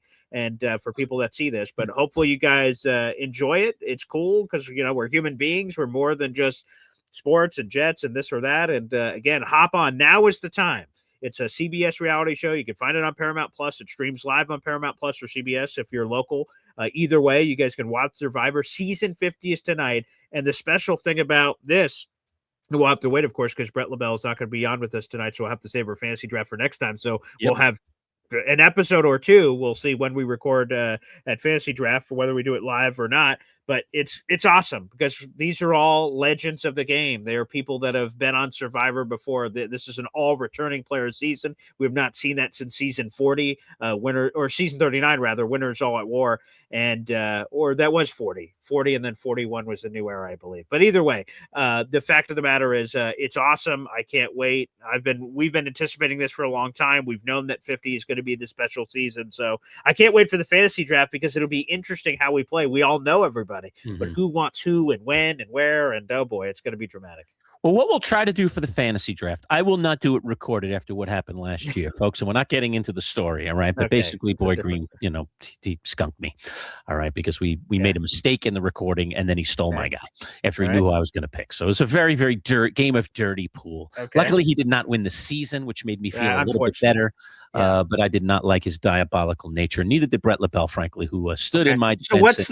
So what's the plan? What should we do here? So what we'll do is, I'm hoping that we don't have to wait since we don't have Brett tonight, because we could have done it with him tonight on the show, but he has a commitment, so we can't do it tonight. Is we do it before next week's episode, but we do it as a live broadcast because there's no way I'm recording this. This is going live. People are going to watch this live. If you cheat, they're going to see you live. There will be no, just erase the recording and start over like nothing happened. That's exactly what happens. I got screwed because that cheat got put on the cutting room floor, and now you're just left to believe me and or Brett that he somehow cheated and skunked his way to almost winning the show. To be honest, we don't have to get into the whole story, but to be honest, it's your guys' fault.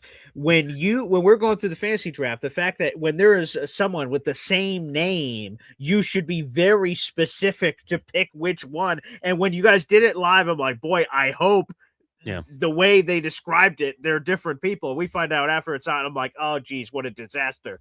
That makes sense. Up on it. The way it went down is that Brett said, what was her name again? It was very unclear. So it was Sophie and Sophie, but he said Sophie with an I. Right? And I went Sophie I, right? Yeah, but so I knew that the person that I wanted to pick was Sophie B. Her last name begins with a B. All right, and I had that on my sheet, and I was scheduled to pick 2 picks later, and Sophie B came to me, and I picked her after Brett picked Sophie I. Except there is no Sophie I. What he was saying is Sophie with an I, because one both Sophies have I. Right, but hers just ends in I. The other one ends in IE. So his point both was have an I. It's Sophie. very confusing. He should have said Sophie with an I, and then maybe would have questioned it. He just said Sophie I. It confused the whole thing. I mean, but you still didn't have to do what you did. That was just dirty pool. But, that's true. So, anywho, I don't believe we have any same name people on this cast. I don't believe. I'll go back through it before tonight's episode. We know all the characters in this one, so there's not going to be. They're all returning players, folks. All returning. Yeah, it'll be very clear. But I can't wait. It's going to be a lot of fun. Again, this is a season we've been anticipating for a while. So again, whether it's the MC Show digital channel or the Boy Green channel, guys, we've promoted on social media so you guys could see it. You guys can hit. There's actually that notify me button if you go to the bottom left hand corner on on the Manchild Show digital channel. And when the episode hits live, you'll get a notification in your inbox if you don't have the bell set on great. YouTube. So as soon as we go live, you're going to get an alert. Oh, wow, the guys are live. Let's go. And run to your wherever you are on your computers. Because basically, we're going to get it, the Survivor episode, 3 hours, 8 to 11. As soon as it's over, I'm going to go from that living room over here and waddle over here to this computer and bing, boom, bam. We're going to get right into it. So fabulous. All right. So Survivor tonight, roughly 11 o'clock, little after 11, just shortly after the episode. 11:05-ish. 3-hour episode tonight. It's going to be fabulous. All returning players. We won't do fantasy draft tonight without Brett, but as you said, Steven from Survivor Quotes X will join us. He's very, very interesting. He has his own little Survivor museum. We've given people a tour of that. He's been on the show with us a couple of times before, so we're very familiar with him. He's a blast. He knows a lot about Survivor. He knows a lot about the history of Survivor, which I love to pick his brain on. So he's really, really good with this. And with all returning players, his historical perspective will really come very in handy. key. Yes. So we will definitely ask him some, dare I say, penetrating questions on historical facts and data wrapping around Survivor and this season 50, which, again, I know that Survivor, to some out there, maybe it's kind of been on the ropes a little, and as it lost a little in popularity, they have a chance here with season 50 to try and bring back, to get some people back. And it is a mixture of old schoolers and new schoolers. It is. So it might really make for an interesting mix. And I know just watching Survivor over the 50 seasons, some of the all-star cast ones where they brought back returning players have been some of the best seasons because there's a little familiarity there and you kind of know, basic strategies, and you see, does a player switch it up or not switch it up, so on and so forth. So yeah, it's going to be exciting. So Survivor tonight. Okay, so there you go. That's us in a nutshell. We've got plenty more terrific videos coming your way the rest of this week. So again, click that notifications icon after you're a YouTube subscriber so that you know when we're putting out stuff, because we have a lot of stuff coming. The back end of this week's going to be a lot of fun. Boy Green, final thoughts, if you have any. Yeah, again, I want to thank Lindsay Rhodes of Sumer Sports for joining us, formerly of the NFL Network. That was amazing. That was a lot of fun. And Lindsay, thanks for reposting the live stream on your massive social medias. Well, we really appreciate it and sharing that love. And the NFL Combine. Yeah, I guess I'll end here for people. We teased it earlier. The NFL Combine schedule is as follows. The on-field workouts start tomorrow. It goes from Thursday through Sunday. So Thursday, the on-field workouts start at 3 o'clock. It'll be defensive linemen and linebackers. On Friday, it starts at 3 o'clock. Again, that's DBs, defensive backs, and tight ends. And then Saturday is the big show, of course. Those shows, position drills, on-field workouts start at 1 o'clock on Saturday and Sunday. So it starts earlier. And that is quarterbacks, wide receiver, running backs on Saturday, which is the big show. And then Sunday, the big hog mollies will get after it. That's a shorter show. It'll on-field workouts start at 1 o'clock, but should end around 5 o'clock. All the other coverages will go through 8 o'clock on Thursday, Friday, and Saturday, respectively. So I'm going to be glued to the coverage. There's no question about it. I love the Combine every year, and I watch every second of it. So I will once again be doing that. All right. Enjoy, everybody. Again, lots of content coming the rest of this week. Again, for those of you that are subscribers, we really appreciate it. If you're thinking about it, well, don't think about it anymore. Just hit that subscribe button and become part of our growing community. There it is right there, youtube.com/@MCShowDigital. For Boy Green, for Lindsay Rhodes, who joined us earlier today, I thank you all for watching, and we will see you soon. Take care.